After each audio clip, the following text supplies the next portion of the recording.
Graça e paz, queridos. Estamos iniciando e por isso damos as boas-vindas à nova série de estudos que tem por tema a oração aonde tudo começa. E a gente vai abordar um dos princípios da Igreja Multiplicadora, que é o da oração. Nós vamos começar essa série com o ensino de Jesus sobre oração. No entanto, eu quero ler a passagem dos alertas que ele fez sobre a devoção mal orientada. Diz assim a palavra de Deus: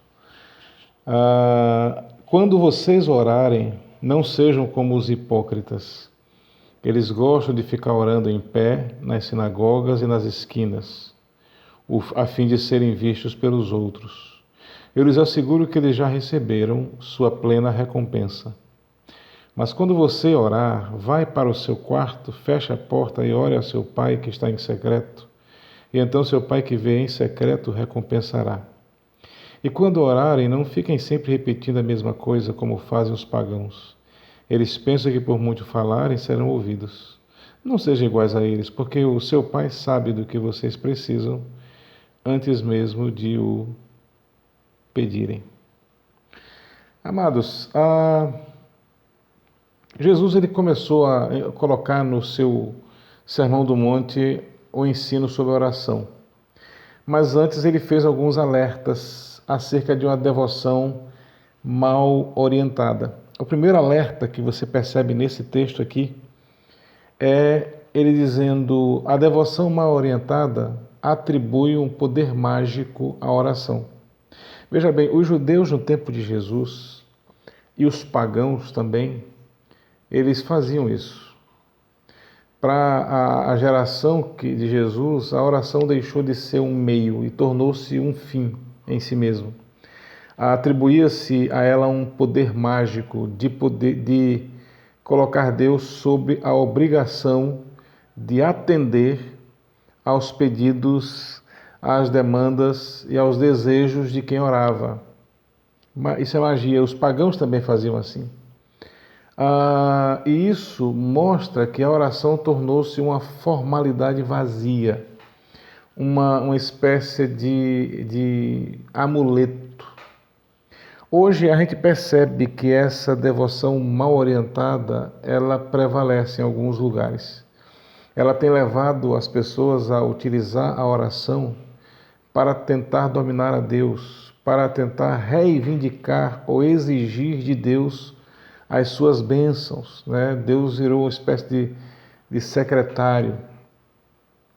E Jesus alerta contra o uso da oração dessa maneira. O outro alerta que Jesus faz em relação à oração tem a ver com a questão do você pôr a oração a serviço do ser humano. Veja bem, os judeus amavam fazer orações longas em lugares públicos, né? Ou seja, queriam ser vistos pelos homens usando de uma verborragia interminável.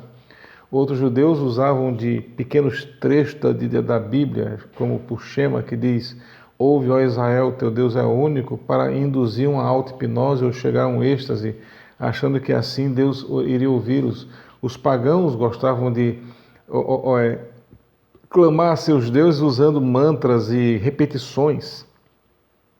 O exemplo que a gente vê disso é em Elias, lá no Monte Carmelo, em que os sacerdotes de Baal passaram meio dia dizendo apenas uma frase: Baal manda fogo. Mas a questão que Jesus coloca aqui, que é o alerta que ele faz, também serve para nós. Porque todos eles, tanto judeus como pagãos, eles tinham um objetivo em comum, uma intenção em comum. Eles queriam fazer a oração estar a serviço do ser humano. Ou seja, para atender aos seus próprios interesses, atender à sua própria vaidade, atender às suas próprias demandas e ambições pessoais. A gente vê muito dessa prática hoje nas doutrinas e teologia neopentecostal que tem se difundido em muitas igrejas. As pessoas hoje têm ouvido nas canções e em muitos lugares orações que servem para os interesses do ser humano, para as ambições do ser humano, para o capricho do ser humano, para a vaidade do ser humano. São orações como orações de conquista, de tomada de posse, orações de restituição, de reivindicação, ou seja, a oração ficou a serviço das pessoas. Tratam Deus como uma espécie de secretário. Orações que exigem de Deus quando deveriam clamar a Deus. E Jesus também alertou quanto a essa prática, dizendo que isso é uma devoção mal orientada. E o último alerta que Jesus faz, que a gente percebe aqui, é de que ele diz que a devoção mal orientada leva o ser humano a perder o melhor da oração.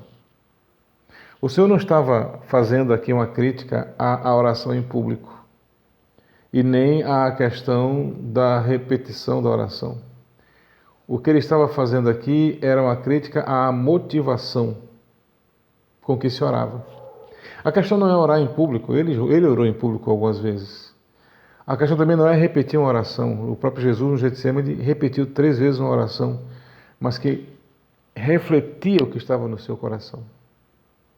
A questão aqui é a motivação com que se ora. A questão que Jesus quer levantar aqui é o propósito da oração. E o propósito da oração é o relacionamento com Deus. O propósito da oração é o encontro com Deus. Ainda hoje, o melhor da oração e seu propósito continua sendo o encontro com Deus, o relacionamento com Ele. Se isto não estiver em dia, você pode até orar e, se pudesse ter os problemas resolvidos e a solução para as suas demandas, nada disso adiantaria, porque o principal, a essência, se perderia. O que Jesus ensina aqui é que o melhor da oração é o encontro com Deus. Você percebe na passagem aqui que ele diz que Deus ele está no secreto. Ele diz: entra em teu quarto e vai no secreto, teu Pai que está em secreto te recompensará.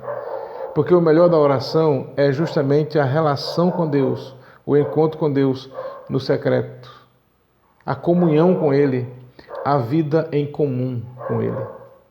Por isso que a gente precisa colocar a oração no seu devido lugar, se libertando da devoção mal orientada. E sabe o que é melhor? O melhor é que Deus deseja esse encontro. Porque a passagem diz que Deus já está no secreto, esperando por nós. E Ele tem muito desejo de dar. Ele quer que a gente se encontre com Ele. Ele quer ouvir as nossas orações, mas também ensinar a orar de acordo com a sua vontade. Então que possamos repensar as motivações com que oramos e que a gente possa estar alertas para o que Jesus ensinou sobre a devoção mal orientada. E que a gente não use a oração como se ela tivesse um poder, porque o poder não é da oração, mas é de quem ouve a oração. Que a gente não utilize a oração para serviço do ser humano, mas que a gente aproveite o melhor da oração, que é o encontrar-se com Deus, estar na presença de Deus, desfrutando dessa presença. Que Deus abençoe vocês e que as orações de vocês sejam assim. Pai querido, em nome de Jesus, eu quero colocar diante do Senhor todos os meus amados irmãos que estão aqui, que estão ouvindo esse breve estudo, que o Senhor possa estar nos fazendo pensar e repensar a maneira como temos orado, para que possamos fazer de acordo com a Tua vontade. E naquilo que nós não conseguimos fazer, que Teu Espírito possa interceder por nós. É a oração que eu faço em nome de Jesus. Amém. Que Deus abençoe.